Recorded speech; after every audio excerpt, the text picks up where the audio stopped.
Well, hello there. It's another day. I'm Jim Harrington. And this is Bill Knight. Happy Monday. Hope you had a good weekend.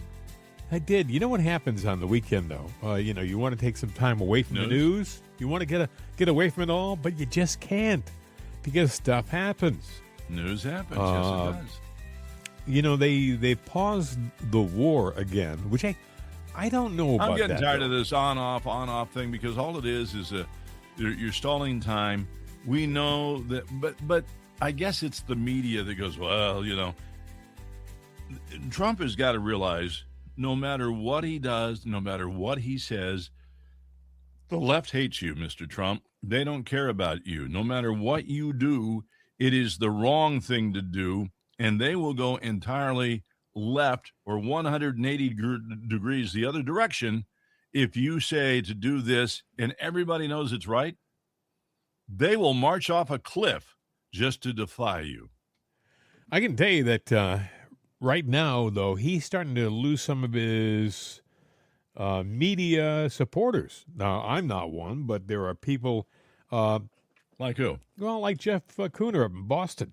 I listened to him this morning, and he was talking about, well, he said the pause was because they're running out of Patriot missiles. And that, I guess, Pete Hegseth went and asked for more money in front of Congress, and he's running into a roadblock there, and which is what you just said, Bill. The Democrats, they would rather have us lose a war and be vulnerable to our enemies than to give Trump a victory. They think the pathway to midterms is to prove that Trump is inadequate and inept when it comes to this war. And I have to tell you, Bill, I think he makes a mistake. He when we're fighting the war, he tells everybody that this is it. The hammer's falling. We're going to crush them. We're going to come down like they've never been crushed before. I mean, he does all these superlatives and makes it sound like it's going to. And then he comes back and says, we're going to pause the war. And just last week he said, well, we're not going to pause the war anymore. It's like he's confusing his own people right now. And I think he's getting some bad advice from advisors. Bill, it reminded me of a scene from a motion picture. What picture? No, it wasn't Gone with the Wind. It wasn't Dr. Zhivago. It wasn't one of the classics. It was something a little more fundamental, a little more down to earth. It was, well, maybe down to earth is the wrong way to describe it. Don't tell me you're thinking about Mel Brooks or something like that. Yeah, I am. Oh, geez. Spaceballs. Remember Spaceballs? Oh, boy. Yeah, I hope his advisors isn't like this group here. Who made that man a gunner? I did, sir. He's my cousin. Who is he? He's an asshole, sir. I know that. What's his name? That is his name, sir. Asshole. Major asshole. And his cousin? He's an asshole, too, sir. Gunner's mate, first class, Philip Asshole. How many assholes we got on this ship anyhow? Yo! I knew it. I'm surrounded by assholes. I just hope that's not Trump. I hope. Well, that's his life, yeah. Well, no, he is actually surrounded by assholes. You know that. I hope to God he's got some good advisors. You know, I heard Cooner this morning saying, well, we're running out of Patriot missiles. And I'm thinking to myself, wait a second, we are the maybe greatest superpower on the planet. We have, I would have thought we would have had contingency backup systems in place. If you run out of point A, you go to point B, right? I think there was a time during the Vietnam War that they were running out of M16s. So they... Yeah. Do I hear? Are they coming to pick you up? Yeah, right now? I live on a main street out in the country. Is that Spaceballs pulling up to your house? I'm just curious. Yeah, they're pulling up right now. They're coming to get me. They didn't know where I was. Oh, they missed you. Yeah. Well, it's because you have such a quiet voice. But yeah, I'm a quiet guy. Look, we are running out of certain supplies, but we are manufacturing. Although I kind of wonder about a few things on this because you get down to the Patriot missiles. We don't know what we've fired. They say roughly we've fired between 1,000 and 1,500, and we have roughly 1,000 left. But production has not kept pace. Lockheed Martin They're the ones that do that, and they do around 600 to 650 per year. Well, you know what?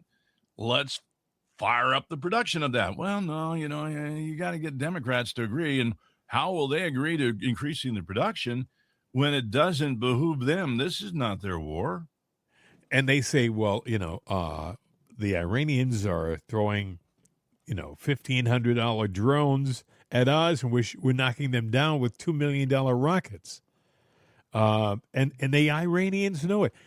Cooner just folded, by the way. I mean, in the matter of a few days, he goes from being a backer to to quivering, like we're.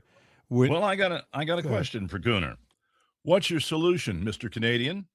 Do we sit there and pull up our skirt and bend over like, Canada does and the Democrats want to do? What is your solution? Well, he said we haven't got a lot of options. He said maybe we're going to have to pause the war.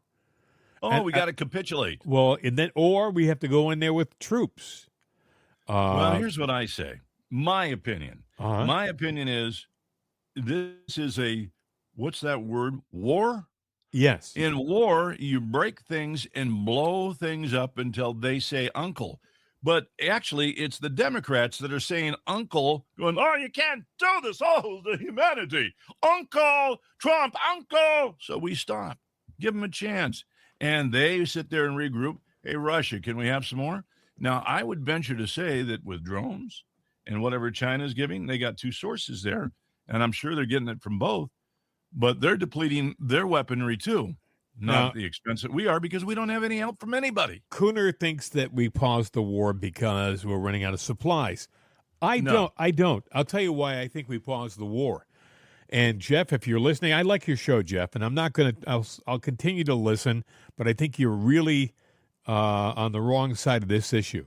I mean, I know we have less supplies now than we had at the beginning, and I know that we have to ramp up our production. I know all that stuff, but we've got supplies of Patriot missiles all around the world that are just sitting in crates.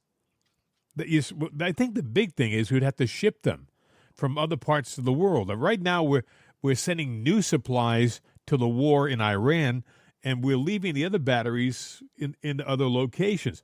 When you start to see us folding up the batteries that we have in states or in other smaller countries and shipping them to Iran, that's when you have to worry. Okay, I don't think we're at that point right now. We're using supplies that are coming right to that war, if that makes any sense at all. But Bill, the reason why I think that he paused this is a more frightening reason, and nobody at all is talking about it. What's that? Over the weekend, I don't know if you heard about this. The Ukrainians attacked an Iranian commercial ship in the Caspian Sea. Yeah. And I guess it killed a sailor, injured another one, and Tehran has said that it will not go unanswered. So I think that Zelensky, in his wisdom, I think he figured, well, if we can't get more stuff from America directly, then we're going to get it indirectly, meaning we're going to get pulled into the Iranian war. They're going to have to support us with more stuff because the Russians are going to ramp up. It is, dare I say, a pretty clever methodology, a strategy. Play. Yeah. But here's what we risk. We risk going to war with Russia right now. Is Russia going to say, okay, then we're going to back Iran? Let me ask you a question. It sounds like we got to pick a war. All right? So let's pick one. Let's do it right here in the Jim and Bill show. And let's just weigh the importance. Okay. Okay. We either got to sit there and go to war with, we got to go to war with Iran, or we sit there and we abandon the Ukraine and let them fall to Russia. Well, we're not doing any. We're just supplying them. We're actually selling our stuff now to the Ukraine. We're not giving it to them anymore. Have we gotten really any money, or is it ledger? Is it on a ledger? Yeah. Because we always talk about, we're not getting all this. I want hard cash. Biden gave them suitcases of hard cash. A lot of them fled the country. I want to see the hard cash or the shipment stop. If you make a deal with somebody and their supplies are coming in, they're going, hey, we haven't gotten your check yet. Oh, don't worry. It'll be in the mail soon. Okay, you asked me a question, right? Right. I got an answer for you. Here's what, and this is just my belief. We have been an adversary of Russia for, I don't know, 70 years, Right. since Stalin. But what they've shown us is they huff and puff, but they won't blow us up. They have the nuclear weapons. They've had the nuclear weapons all that time, and we've never gone to a nuclear war with each other. Conversely, Iran is working on a nuclear weapon, and they've said over and over again, death to America, and they have threatened to use the nuclear device. And they really want that nuclear weapon. And dare I say, I think they are probably closer to it now than ever before because they probably moved a lot of their stuff to a hidden location before it was attacked a few months ago. So if I were to pick who to go to war with, I would focus on Iran because Iran is going to use a nuclear weapon on us or our allies.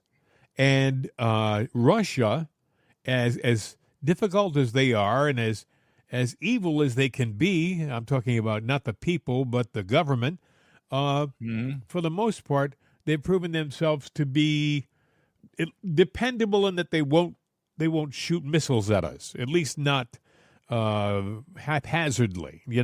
I do think that Iran, if they get the damn weapon, they get the nuclear bomb, it's not going to be, there'll be no question about it. They will set it off. And if they don't, go ahead. It's the history of their culture. If they got a weapon, they're going to use it. They're going to use anything at their disposal.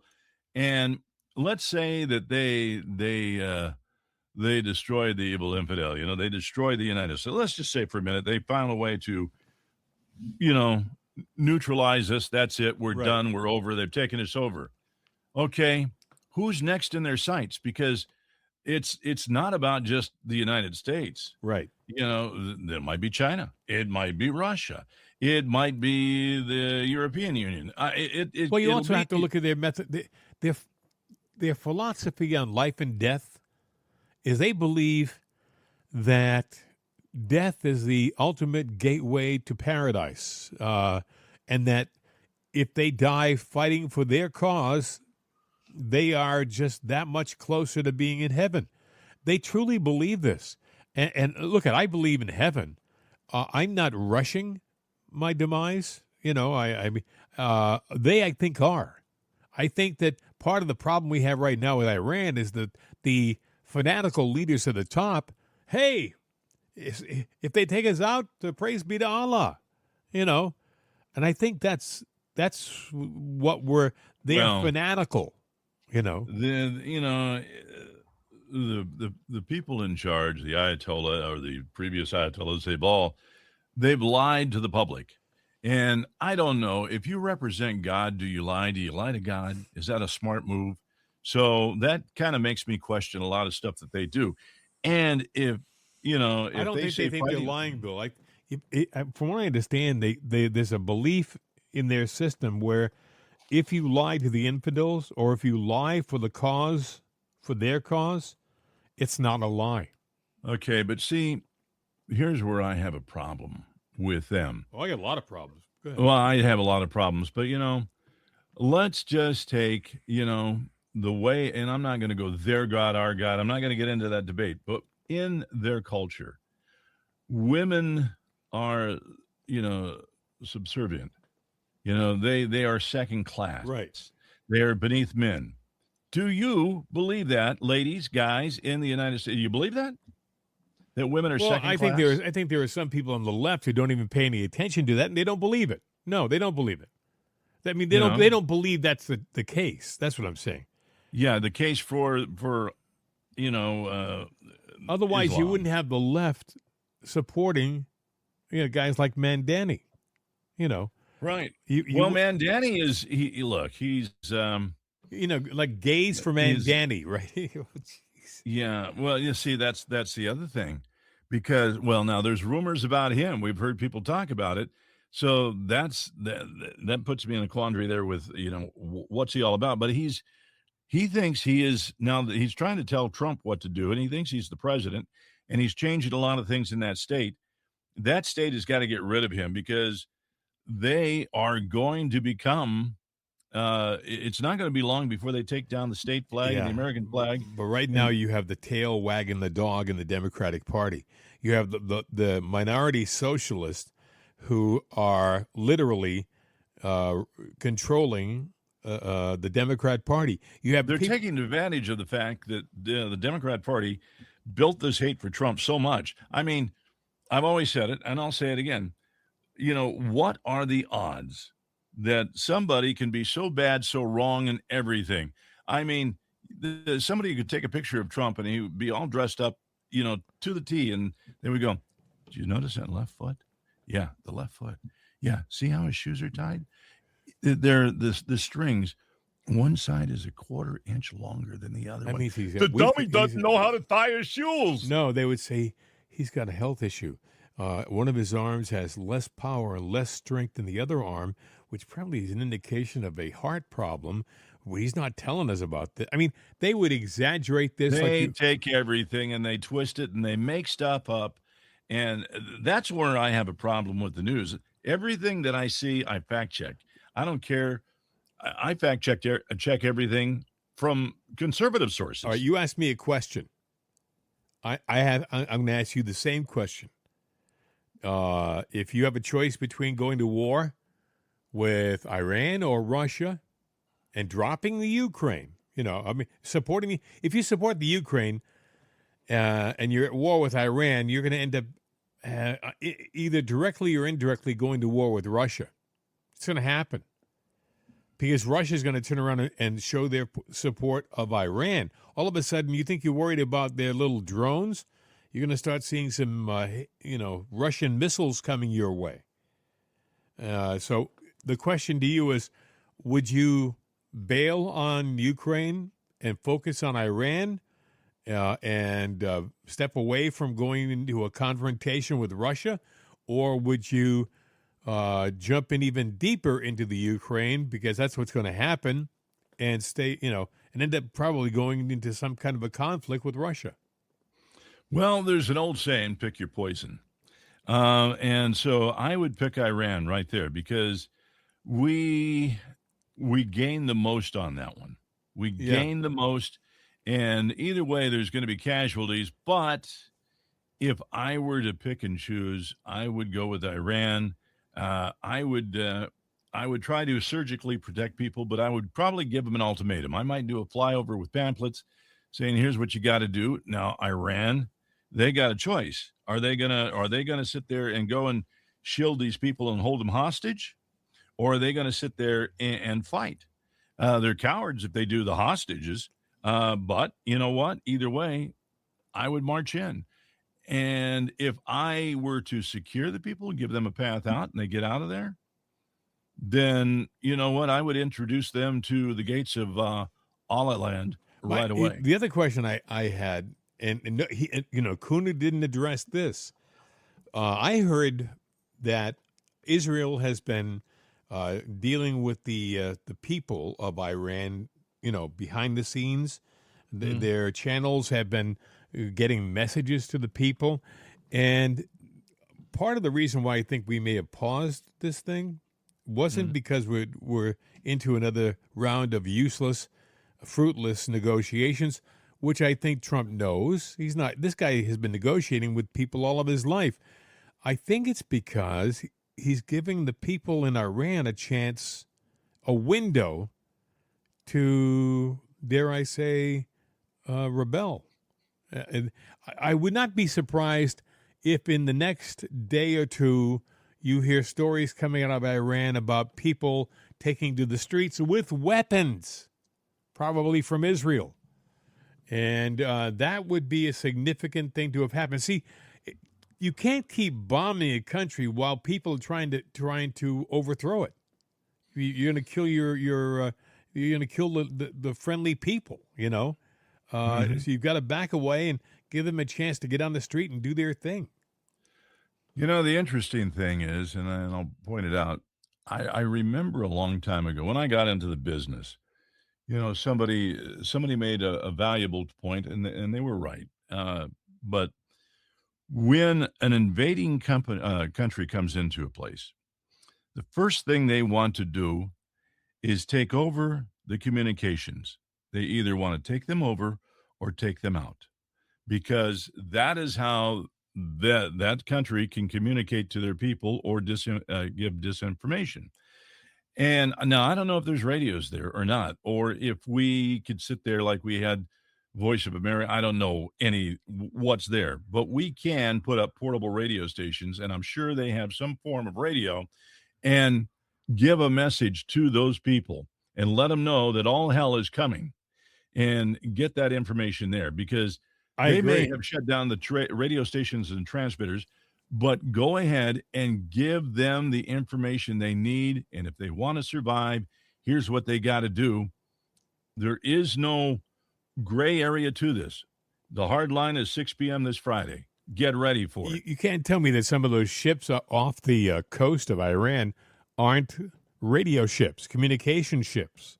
Well, then use them. Yeah. Use them, because that is the one thing that an invading force always does, is take over or shut down your communications. Right. And that's why I sit there and I go, I look at iHeart, which was Clear Channel, which was AM/FM that I used to work for. And I'm not going to go into the history, but right now they're opening things up for foreign investors. Well, that all of a sudden corrupts our communication here. And it also takes away a security blanket that we've had. There's I'm not doing a pro thing here for radio, but I will. I've always said that radio has lost its purpose. It has to have purpose. And that is your local communication. And that also is the simple fact that for years, radio has been our last line of defense with EBS, emergency broadcasting.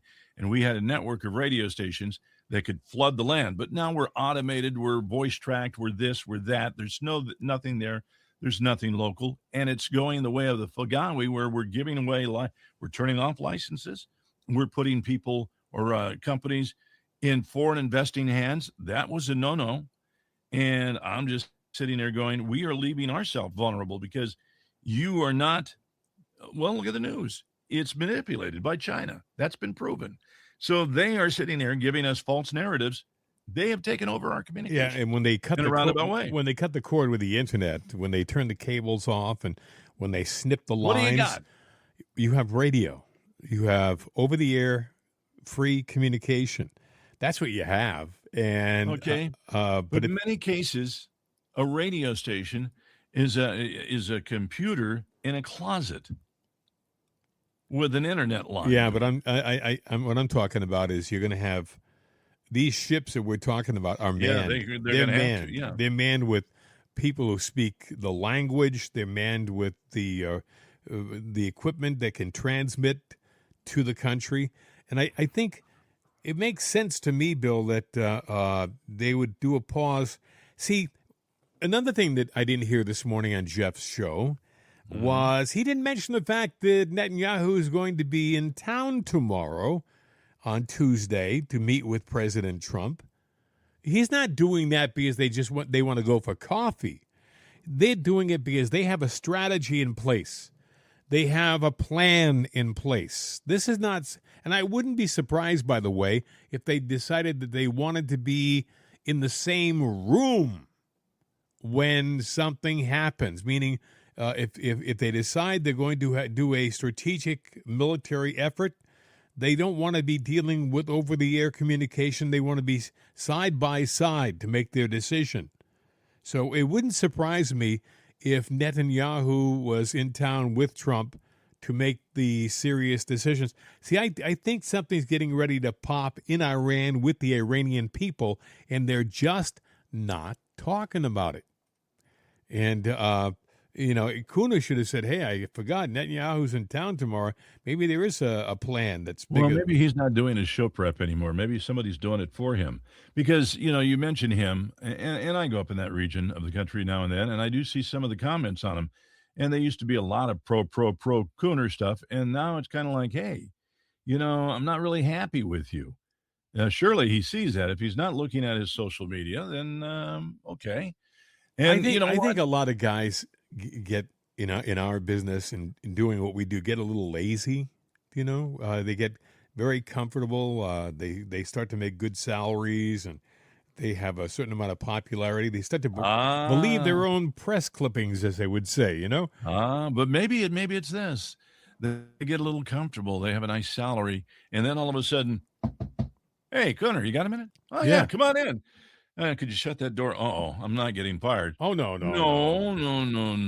But, if you want to keep your cushy job, you're going to talk less about this and more about that. But, well, like I said, if you want to keep your perks, and we got a few more perks for you. Yeah. Could you just kind of tone it down over there?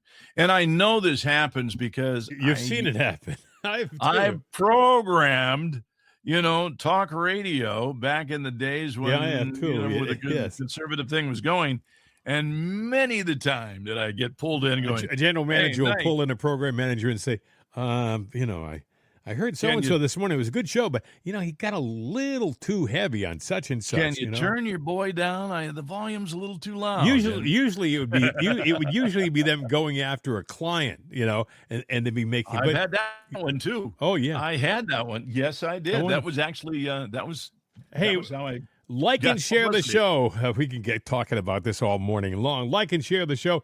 Tell your friends about Jim and Bill. It's another day. We're here Monday through Friday, sometimes on Saturdays if it's like an emergency, but that's kind of the exception now and not the rule. But we're here Monday through Friday, and we try to do our best to keep you informed and give you our opinion as to what's going on in our world. And I think today we've given you another thing to think about that they're not talking about on mainstream media. We're talking about the fact that Netanyahu's in town. We're talking about the fact that we think that maybe there's a civilian involvement here in Iran that maybe is getting ready to launch. And you can't launch an internal rebellion when you're dropping bombs on those people. You can't do that. So you got to step away, give them a chance to breathe, and give them a chance to move.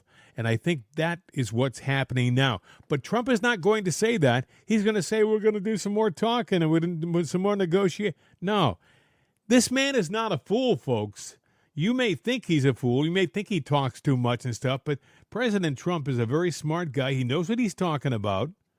And he knows what he's trying to do when he talks. He's usually trying to throw diversionary tactics out there to screw people up on the other side of the argument. And I think that's what's happening now. Anyway, like and share the show. Tell your friends about Jim and Bill. It's another day. You want to send us an email? It's mail@jimandbill.com, mail@jimandbill.com.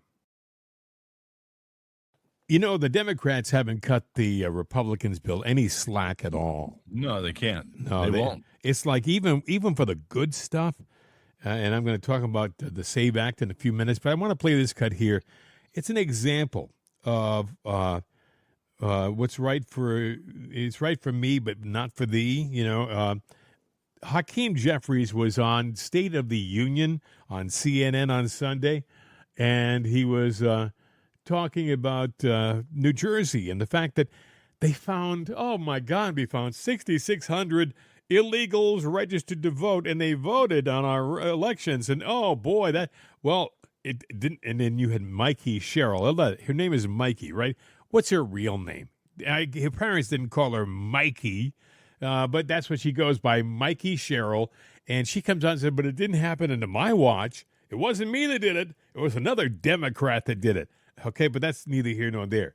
So we got Hakeem Jeffries on. I want you to hear his response to the situation in New Jersey. Listen. Your next door neighbor, New Jersey, just disclosed that 6,600 non-citizens were mistakenly registered to vote there from 2023 to 2024. 400 of them actually voted in elections since then. It is a small number compared to the 7 million voters in New Jersey, and there's no evidence that that swayed any election. But this is one of the most significant disclosures of non-citizen registration. Now, Democrats have repeatedly said that non-citizen voting doesn't happen. It happened. Is this a problem? I think that I continue to have confidence in state and local authorities in making sure that there's going to be a free and fair election in November. And if modest or minor challenges emerge, such as the one that was disclosed voluntarily by the authorities in New Jersey, that it is immediately corrected. And that's what I expect will continue to happen. Unfortunately, what we've seen from Donald Trump is that in this particular case, Republicans have adopted voter suppression as an electoral strategy because they have failed to actually deliver on making life more affordable for the American people. It was Donald Trump who promised to lower costs on day one. But we know that costs haven't gone down in this country. Costs have gone up.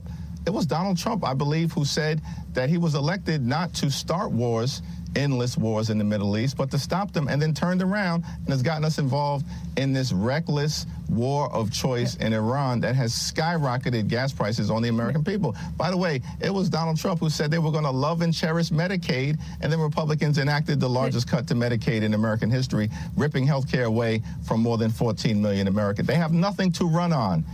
We're going to run on fighting for an affordable America. Okay, did he answer the question really? No, he danced. Yeah, big time. He danced and he lied because he goes, "Oh, the Republicans got nothing to run on." Well, you know, when you are when you have the disadvantage, you take your disadvantage and project it onto your opponent. So really what he said is, yeah, we got caught, but we don't think that it is going to be a problem if you just look the other way. We trust everyone to look the other way. And our party sucks and has nothing to run on, but we're going to say it's the Republicans. Yeah, well, I think you'll find that, first of all, if you see him, he said that it was a minor discrepancy, 6,600 votes. Folks, some elections, I don't know if you're aware of this or not, but some of the representative elections and even some local elections were only decided by a handful of votes. I'm talking 12 votes, 15 votes. It happened in the last election. Do your homework. It's out there. You can see it for yourself that some elections were actually decided by, and that was usually in a recount. Well, we'll have to do another recount. And they find out, well, yeah, you won by 12. And that's how, but Hakeem Jeffries thinks that 6,600 illegals registered in voting, that's okay. It's a minor discrepancy. It's a minor discrepancy, by the way, if it happens and it favors the Democrats. It's a major discrepancy if it hurts the Democrats. Yeah. Now, Hakeem Jeffries, was he around during the Biden administration? Yeah, he was. Okay. Well, now he made a point about affordability under Trump, that it's the worst. All right, going back and doing a little history lesson here under Biden, 2021, early 2025. Inflation surged sharply after the pandemic. CPI peaked at 9.1. Either way, everything that happened with the Biden administration. We haven't recovered from it. It was so damn bad that we have been in the tank from it. So take responsibility for your bad. It is yours. All yours, 100%. They will never do that. I heard, I was listening to News Nation this morning as I was getting ready to do the show. And just to tune around because it's early and it's Monday. It's before 6 o'clock in the morning. And I saw this program they have with a guy named Chris Steyerwalt. And Chris Steyerwalt used to be on Fox. And I used to kind of watch him, and I thought he was interesting. But during the 2020 election, he showed his true colors and his favoritism because he really was enthusiastically going for the left, the Democrats. And that's okay. Everybody has a right to their own opinion. I have friends, I have family who were rooting for the other side. But the fact of the matter is, yesterday, a poll comes out and says that the Republicans are neck and neck, if not the midterms favor them. And Steinwall comes out, and he says, well, ignore that poll. That's the so-and-so poll, and the real poll will be this poll, and I see the Democrats actually winning the midterms 235 to whatever it is, which is a pretty big jump. Well, unless he's got some number that somebody gave him, we're gonna stack it. We're gonna win by this number. Well, the first thing that came to mind with me is, didn't we just go through a whole thing with the court saying that the Republicans redistricting, they were doing the right thing, that it was okay for them to keep they had gotten rid of the Democrats had put these false and phony redistricts together, and it favored them by giving them more representatives in Congress. And then the Republicans came back and they went to court and went through the whole process. And the court said, no, you can't do that, Dems. That's illegal. You have to go back to the old system, which it did favor the Republicans, but it favored it lawfully.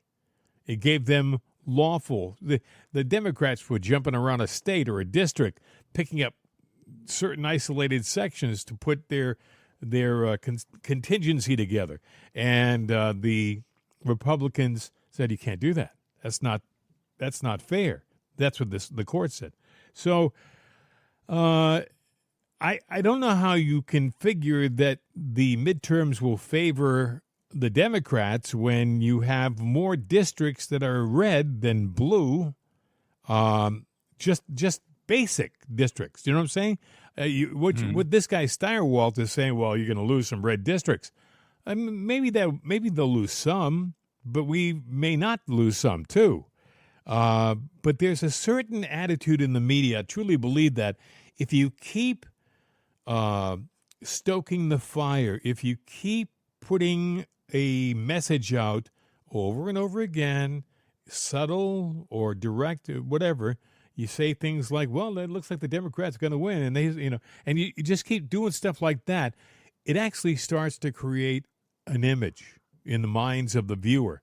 Oh, the Democrats, I think they're going to have a good midterm. Don't you? I mean, it creates a reality that really shouldn't be a reality, if you know what I'm saying, Bill. They do this intentionally to build a false narrative that will get people thinking that, well, maybe I shouldn't vote. The Democrats are going to win anyway. I heard it on News Nation. The guy who does that program, he said it's a done deal. Maybe it's not a done deal, by the way. And I think that everybody should vote. If you are a Republican, you should be voting like your life depends upon it, because it might. Yeah. Tallarico down in Texas, he's putting $25 million towards supporting black voters. Now, black men, they are more conservative. They've seen through all the hype and lies. Women are a little bit more subjective to where that they succumb to some of the liberal promises and everything. It's going to be interesting to see how that works. But basically, he's going down there trying to buy the black vote. Tallarico, all you have to know about Tallarico is what he said here. Yeah, and that's, I always think of myself as a Christian who hates Christianity, right? And I always get drawn back into it. I'm going to play it to you one more time in case you were chewing your food when that happened. Listen. Yeah, and that's, I always think of myself as a Christian who hates Christianity, right? And I always get drawn back into it. He's a Christian who hates Christianity. That to me is like, okay, you're done. That's like a guy going, yeah, I'm a straight guy that hates women. He well, you're not straight, you ain't a Christian, okay? Yeah. We just figured it out. I'm a man. I'm a Christian guy who hates Christianity. What the hell are you talking about? And there are a lot of churches in Texas. That should be the first thing that plays in every ad against Tallarico. Yes. You want to go out and spend $25 million to get black voters. A A lot of them are good Christian folk. So They're good folks. You're sitting right now trying to decide who you're going to vote for in the elections? Well, yeah, and that's, I always think of myself as a Christian who hates Christianity, right? And like I always get drawn back into it. Enough said.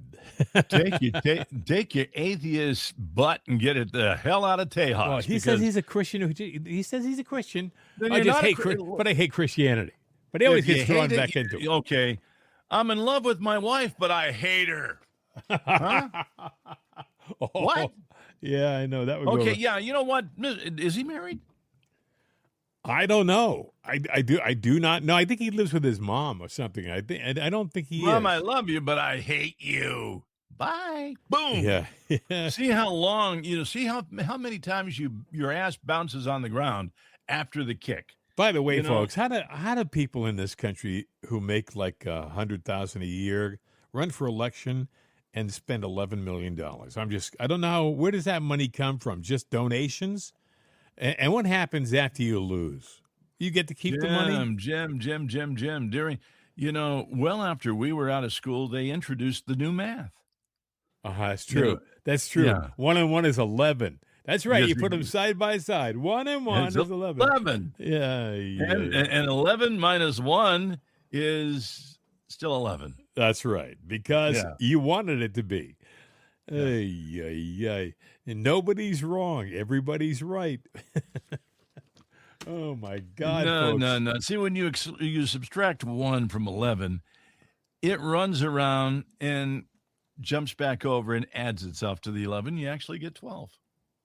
You've made that so clear. You really have. You've clarified that. I understand how it works. In the mind of a 2-year-old, that's how it works. And that's the Democratic Party and their philosophy. They had 2-year-olds that came up with it. Wasn't it stupid of my teachers back in second grade when they were teaching me how to add, that they would say things like 1 and 1 is 2. And I go, 3. No, Jimmy, no. It's 2. And I'd feel a little crushed because my answer was wrong, but I learned. But apparently, you did look good. You did look good with that pointy hat sitting in the corner. But something must have happened after I got out of school where someone said, "Jimmy, what's 1 and 1? It's 3." That's a good answer, Jimmy, and it's really close.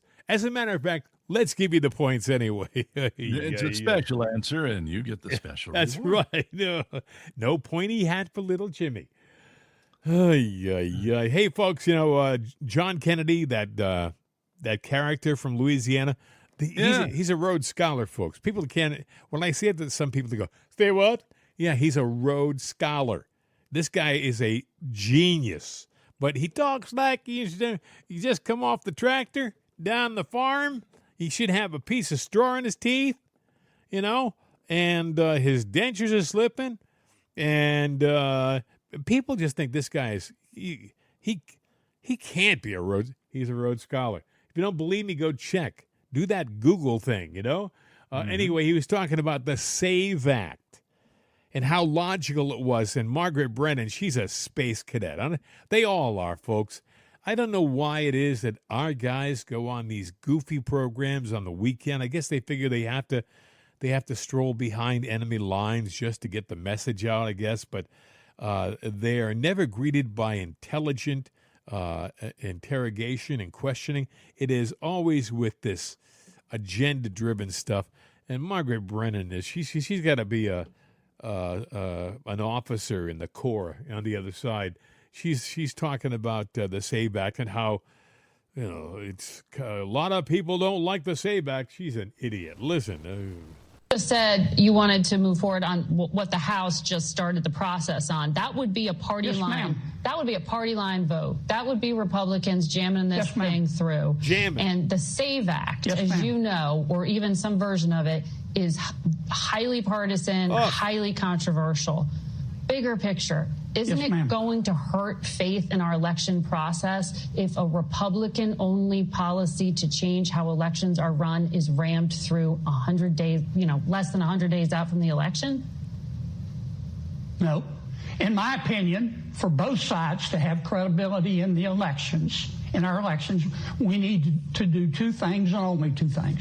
Number one, you have to prove you are who you say you are in order to register to vote and to vote. And number two, however you decide to vote, that's up to the states. We need to go back to having an election day, not an election month. We've got to know the results of the election that night or shortly thereafter if it's close. That, to me, is what the SAVE Act is all about. And I think we can pass it. And I think we can craft it in a way to survive a bird bath. Grants, but we're not going to know if we don't try. Grants, in other words, to states to incentivize, not requirements for states to take action. Yeah, but that's your version. That's not the only thing. I've been contacted by some really smart people about a way to do it in addition to the grants. I'm not saying it'll work, but you're not going to know unless you try. You know, you listen to Margaret Brennan. If you listen to Margaret Brennan, she makes it sound like it's a controversial thing. Let's cut to the chase, all right? Let's just cut to the friggin' chase. The SAVE Act is talking about you need to prove that you're a U.S. citizen to vote. Is that controversial? Hell no. I don't know, Jim. It just might be. I reckon it's controversial, depending who's listening to you and who ain't listening to you. Well, Margaret Brennan's out there saying, it's controversial and you're jamming it through. You're shoving it down the people's throat just less than 100 days to the midterm. Folks, that's BS. The SAVE Act it's got 85% of the population in support of it, all right? That's Republicans and Democrats. 85% of the people say, will you please pass the friggin' SAVE Act? You have Margaret Brennan saying, it's controversial. No, Margaret, you're controversial. Would CBS please get you off their flagship program on the weekend and put somebody who's a neutral, independent, clear-minded thinker out there and not a tool of one side, which you apparently are? Yeah. Jamming it through. My God. Well, maybe she should have gone to Rhodes and become a Rhodes Scholar, because she might have a different way of relating her opinions to you. She's a roadkill scholar. That's a totally different. Yeah, that is different. Yeah, I'll explain Rhodes Scholarism and why they talk the way they do down the road. What, down the road? Is that what you said? Down the road, yeah. I think you deserve to be. I think I'll explain it to you. Yeah. I'll Down explain the it to road. Hey, like and share the show. Tell your friends about Jim and Bill. It's another day. He'll explain it to you. I'll explain it to you. Yeah, like and share the show. Tell your friends about us. Also, if you want to email us, it's mail@jimandbill.com. He'll explain it to you. There is a reason they talk that way. Well, it's Cajun. It's a combination of Cajun and Southern. Go ahead. What's your? Well, I was going to say Bill Clinton is not from Louisiana. He's Arkansas. Well, he's a little different. His accent is not the same as John. But it's still kind of that country thing. He's a Rhodes Scholar, and one of the things that they actually do, it's a deliberate political strategy. They use it to be relatable and anti-elitism. It's part here's of the their difference. Training. Bill Clinton spent a lot of his time going to school up north, folks. He went to Yale. That's where I think he met Hillary. Of course, that romance blossomed on the campus of Yale University in New Haven, Connecticut, and the home of the New Haven Railroad. Good little things you learn in life. And the rest is history. But, Bill Clinton, he kind of worked on that image, that down-home folksy image. But I think John Kennedy, in all honesty, he's from Louisiana. That's where his roots really are. I don't think he's faking it so much. I think he's an incredibly articulate guy. And he's a wordsmith. You see his intelligence in his descriptive dialogue. He sometimes you listen to him talking to you. Who the heck wrote your stuff? It's him on the fly. He's a brilliant guy. They storytell. They bring it down home, and like Bill Clinton did it too. All depends on what your interpretation of is. Yeah, well, And- yeah, that was a classic moment, no, it was very, very simple, Mr. President. That's called honesty. What? Anyway, he gave a whole different meaning to the word Cuban cigar. Well, yeah. Yeah. Anyway, I don't know if you heard about this. The acting DNI Pulte, over the weekend, he fired another batch of deep state intel officers. Yep, sure did. You guys, you know the job you used to have on Friday? Well, you don't have it no more. And off they went. What he wrote was, since becoming acting director of national intelligence, our team has been smartly and carefully reducing the size of the Office of the Director of National Intelligence, refocusing the ODNI on national security, the law, and the statute. As of this evening, we just finished our fourth round of thoughtful, measured layoffs. Thank you, Pulte said in a X message. I like how they release their stuff on social media now, but that came out last night. So another batch of these guys. And I think what's happening, Bill, is I think they've been going through and sifting out the real troublemakers, the, like they said, deep staters, and they're just being dismissed. And but what's happening, I think, is when you get these people who've been around so long doing this stuff, when you release them like this, aren't you essentially creating maybe another subversive movement in town that's going to get together? And they still have connections. Are they going to come back and try to do something subversive? Probably. That's honest. Well, I mean, you know what? Talking about I don't know if it's subversive, but Seattle, their food festival that they had going on there, people showing up for, hey, let's go try some food out and stuff like that. A gunman goes out there and kills people. Yeah, 3 of them, and he wounded 4 apparently. Yeah, I heard about that. Folks, is that to scare us from going out and doing things? Well, and maybe the violence, to scare us to not go out and vote, mail it in. Oh, I forgot to mail it in, because Democrats won't forget to mail theirs in. They do it weeks in advance. I heard they forgot they'd still do it. I heard they didn't have somebody, but I just read it. It says police arrested 1, so they got somebody. Got 1.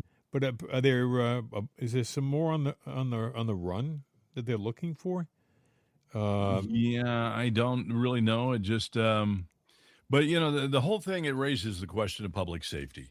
And we're hearing about this all the time now. It's not safe to go outside, friends. Oh, by the way, we're 100 days away from the midterms. But don't worry. If you can mail in your vote. We encourage mail-ins. Anybody that gets a ballot should mail it in. Anybody. Yeah, that's true. Make it so people are afraid to go to the grocery store, Yeah, and just to make sure that we have a secure election, we're going to flood the city, the country, with ballots. So no matter where you go and who you are, you can pick up a ballot and vote. I mean, if I got this right, there was a decent day in Seattle, and people were out enjoying the weekend, and it was a food festival, Bill? It was the Bite of Seattle Food Festival. Yeah, and all of a sudden, gunshots. Folks. Well, they even got a toddler. And look, you shouldn't be. I can't condone, for whatever your reason, to go out and shoot innocent people, and you get a toddler. And then somebody might go, well, Bill, you just said go do Iran. Iran's a different thing. And they are visibly at war, and things get blown up and things get broken that way. We're not at war, or are we? Are we under an internal war? If so, the left needs to say, "You're right. We're at war with you, and we're killing babies." Are we going to start seeing more of this? Are we going to start seeing different attacks in different locations around the country? We've been seeing. I heard a report that there are at least 3, someone said that 1,300 hidden militia Iranian militia in our country. And then someone who said that, I guess, I want to say, was her name Sarah Adams? She used to work with the CIA. She said she believed that there were more than that, and that they are in cells around the country. And she was asked, are you being trained? And are they being trained right? She said, no, they're already trained. They're ready. They're ready to go. They just need the word. You know, folks. And where are they going to get the word from? We're not being told the truth. We're not being told the whole story. And by the way, what you said is interesting. You know, we hear these different attacks in different parts of the country, and there's nothing to see here. It's just a wacko and just a disgruntled. But are they? Or are they all kind of coordinated and we're just not being told the truth anymore? They don't want us to be afraid of the fact that maybe there is a faction out there that's decided to take it to the street? I don't know. It's scary what's going on here. So, and it is scary, Bill. It really is. I don't know. I mean, there's so many ways I could go with this conversation, things I could say, but we don't have enough time in the day. I heard somebody say yesterday, and I think it's a great idea. If you really cared about your family, you should, and I hope I get this right, you should sit down, you should all decide what you need and what you want to take with you, and you have to be able to get it all together within 10 minutes. Within 10 minutes. A go bag. Yes. You also should have ammunition. You should have a gun and know how to use it. And what was the other thing? Was it water? Water and maybe some food supplies? Yeah. But you have to be able to, if someone were to say to you today, Bill, you got to get out of your town right now. I mean, because in the next half hour, it's not going to be there. Would you know what to grab, and would you be able to get in your car? You never should have your car sitting in the driveway with an empty tank of gas, okay? You should always make sure that you top off your car on a regular basis, because if you need to go somewhere and you have to go a distance, you got enough gas to get there. Well, yeah, you've got to figure out where you're going to go, and that you have the travel, that your car can make that in one trip and have a little bit of reserve. Because if you sit there and go, well, I got to go 600 miles, you don't get that in a gas tank, and there may not be any stations open. A gas tank? A tank of gas, yeah. Or a gas tank. I'm practicing to be a Rhodes Scholar. And you're doing a hell of a job. No, actually, you sound like you're practicing to be a politician. Yeah, yes. Well, same thing, you know. I want to, you know. But I think I want to baffle you. Could you do that, Bill? Could you, if you had to leave in 10 minutes, would you know what to do? Have you got a go bag? Yeah, I do. Actually, I do have because I do every once in a while travel. So I have basically a partially packed suitcase, but there's enough in there that I could close it and go. As far as guns, I have guns. But my thought is, if this were a situation, you may not be coming back and you need something for production, you might want to have one type of gun that you have a lot of ammunition for, and you start saving now. Each paycheck, you buy 1 or 2 boxes of ammunition, and you put it somewhere that's easy to get. So you have one gun, or maybe 2 exactly alike. I don't know, but you have one that's ready to go, so you have self-defense. You're not going to go out and do anything bad. But if you got into it's Armageddon, it's you or the other person, it's going to be me. You might want to make sure you have some cash, because as long as they take cash, there may be a point where, God forbid, if our government was taken out, would cash have a value anymore? Like you just said, Bill, do you have anything to barter?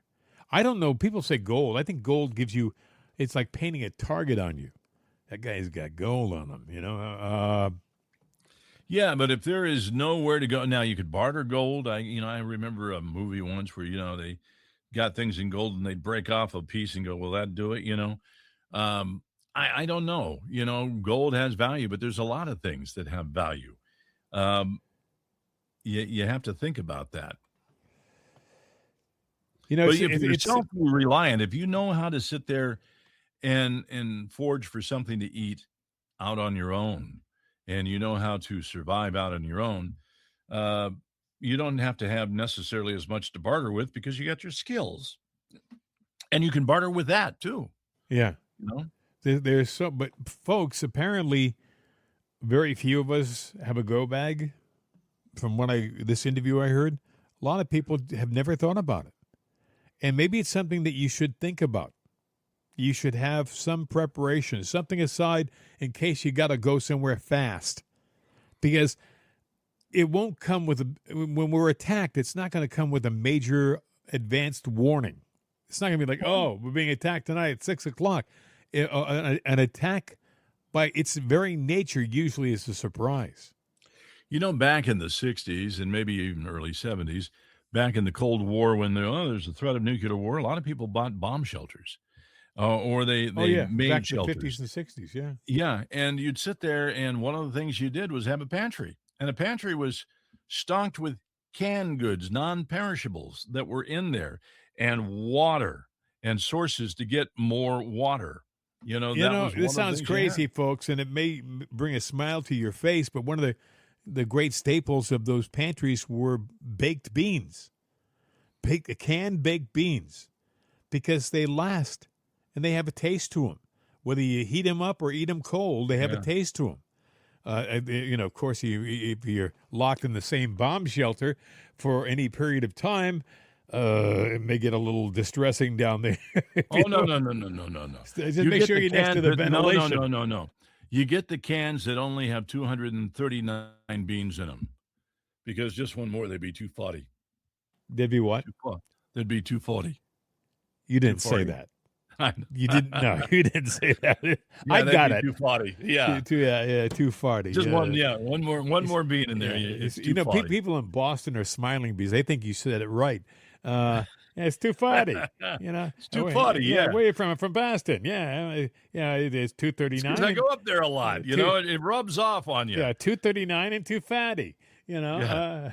Got 240 beans in here. This place is a gas. Oh my gosh. Okay, folks, you got your assignment today. Put together.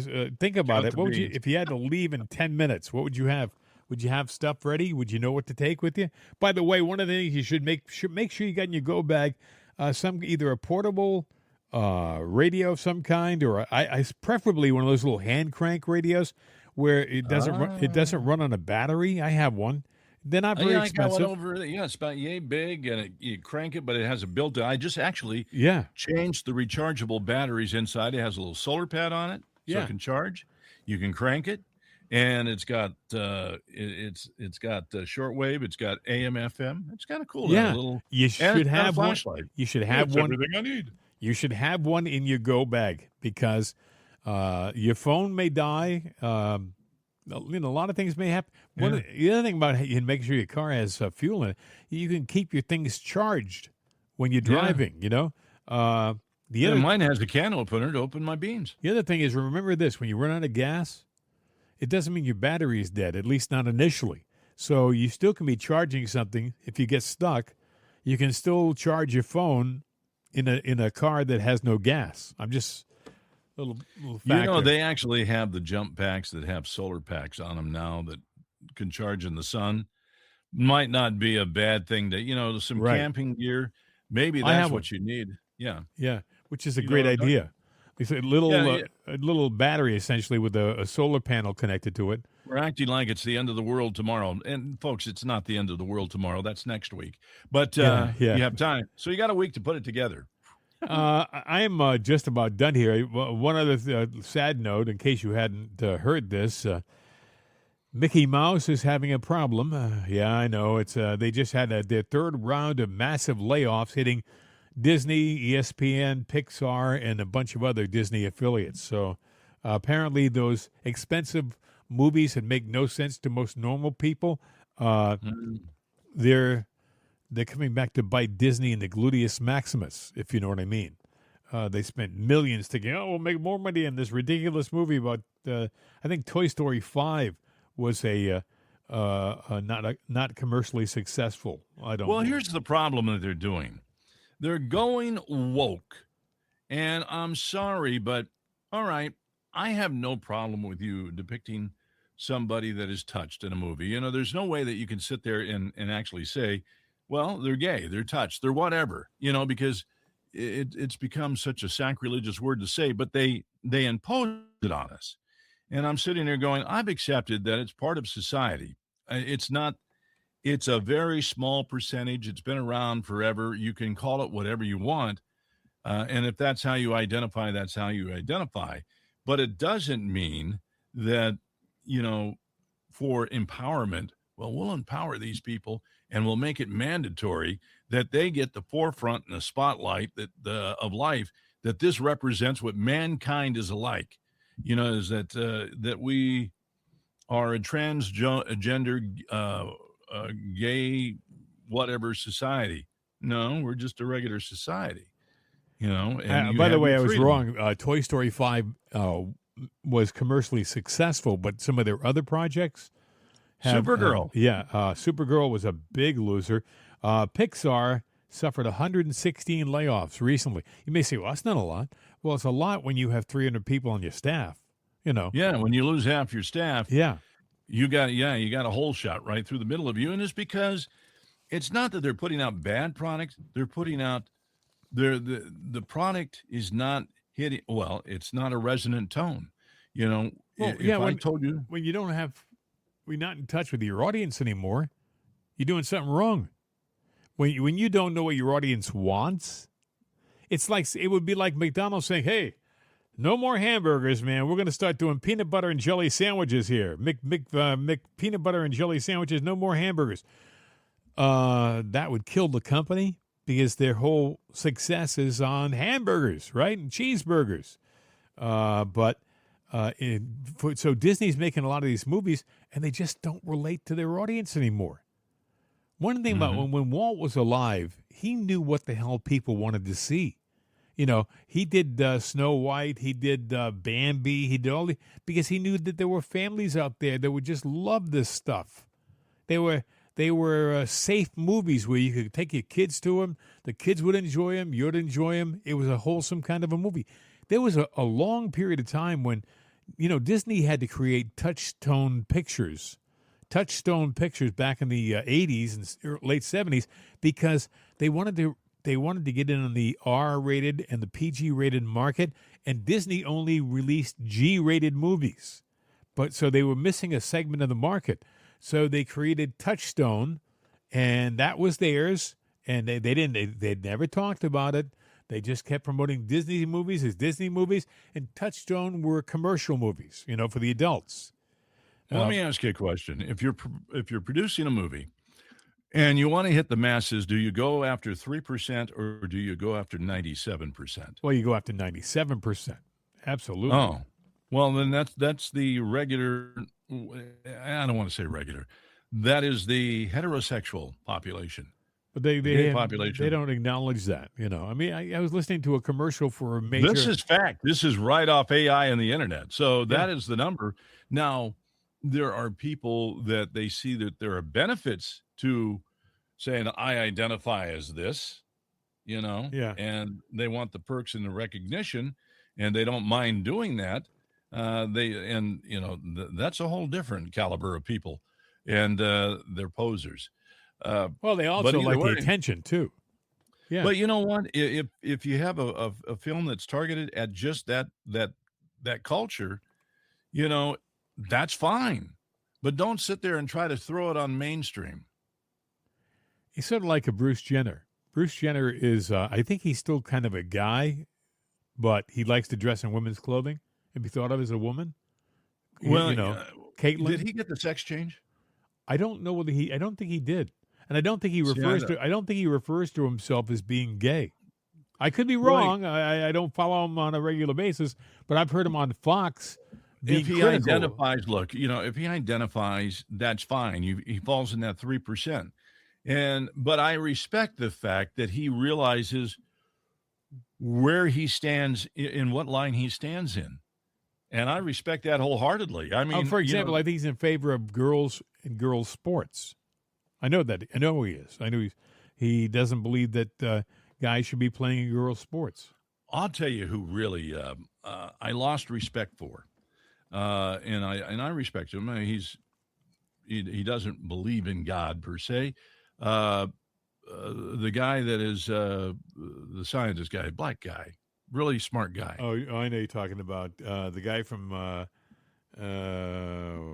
I'll think of his name. I can see his face. Yeah, he does a lot of these documentaries for PBS. Yeah, he does some pretty good, little 1-minute things with another fella, and they discuss different things like the axis of the world and the rotation and time, which is kind of interesting. But either way, I forget his name now. It's going to come to me after the podcast, and somebody go, "You dummy!" But either way, he was asked about it. Neil deGrasse Tyson. Neil deGrasse Tyson, yeah, he's the guy. And Ben Shapiro was talking to him and asking about people and their identity, and he kind of looked back and he was like, and he was looking because I'm going, okay, he's trying to find an out, a neutral out. So he was going, well, this is America, the land of the free. You're free to be who you want to be. So if you're this or that, and he was wishy-washy on this or that. And then Shapiro brought up sports. He goes, well, I guess we have yet to determine that. Is it science? Well, we've yet to determine that. You just disqualified yourself in a lot of things there, Mr. deGrasse. I'm sorry. Well, they had somebody, a woman who was a head of a medical school, testifying in front of Congress, and they asked her, well, do you believe, is there a difference between men and women? And she couldn't answer. She couldn't give a straight answer. I mean, folks, I got that answer when I was a little boy, but I mean, scientifically, I got it in high school. The chromosomes, X, Y, and XX, and well, I guess we were always taught, at least I was taught, that as you grow up, you respect women. Oh, you walk into the women's room when I was in high school, you'd be out of school. Yeah, well, you know what? You'd get a free castration. You would become a transgender, voluntarily, yes. Involuntarily, actually. But yeah, now they're just saying there is nothing special about a woman. They deserve no respect. Everybody's anything, anything's everything. I don't know what the hell we are. Oh, I know. Rush used to have a term for the whole process, the procedure of going from woman to male. I guess they can do the surgical procedure, and Rush used to call it addictomy. It's an old line. Yeah, but an old Rush line, by the way. That was his line. That was a Rushism. He did that. I don't know. I call it a Charlieism. Somebody in the family likes to always make submarines for a living. See, folks. Yeah, that's what this program could go on and on if we don't just stop it. Well, we know too many people. Oops, something just fell down. I kicked something. Well, as long as it's not the bucket, we're okay. Anyway, I'll tell you what it is. These things hang. I collect certain things, like medieval axes. Oh my God! He literally, folks. He reaches under his desk and pulls out an ancient medieval axe. Yeah, it's waiting to be displayed, and I put it down there, and I guess I crossed my leg. Is it real? I kicked it. Yeah. Oh, geez! It's not one of those rubber things. No, this ain't. This is not. Oh my rubber. God, folks! This guy's that's under his desk. Anyway, and it's this is why we don't do a video version of the program. It is sharpened too, so if it ever falls off the wall, don't be under it. Yes, be careful putting it down. Don't let it drop on your toes. No, you wouldn't be able to walk right again. No. Hey, I'm all done, my friend. You want to take us out of here? Yeah, well, since you axed me to. Axed me to. Oh, jeez. Please. That was an accidental. Accidental. Until next time. If you ask me, I want to get off the program right now. Okay. We're going to get the axe out of here. So, hasta la vista, What a baby. cut up. We're out of here.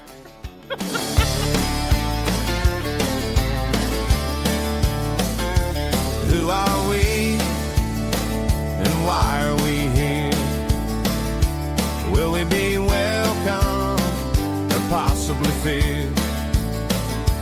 Do we unite and stand tall as a nation of one, or split and divide to be mocked and shunned? Are our leaders patriotic, honest and true? Do they share our beliefs? Are they red, white, and blue? The truth is out there, you just have to search. Settle for less, you'll be left in the lurch. No left-leaning lies, no socialist swear. It's straight talking truth from your friends Jim and Bill. Are our leaders patriotic, honest and true? Do they share our belief? Are they red, white, and blue?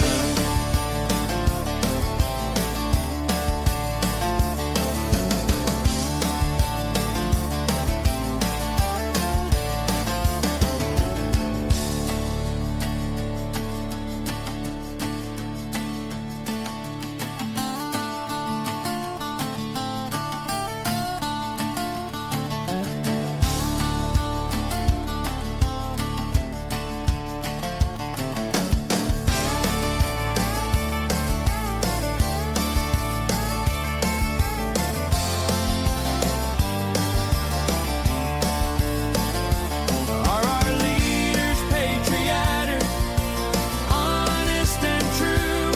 Do they share our beliefs?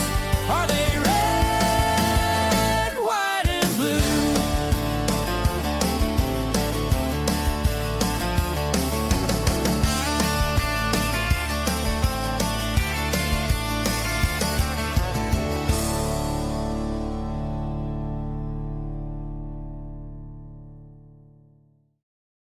All music the property of Jim and Bill. All rights reserved. This is CRN America.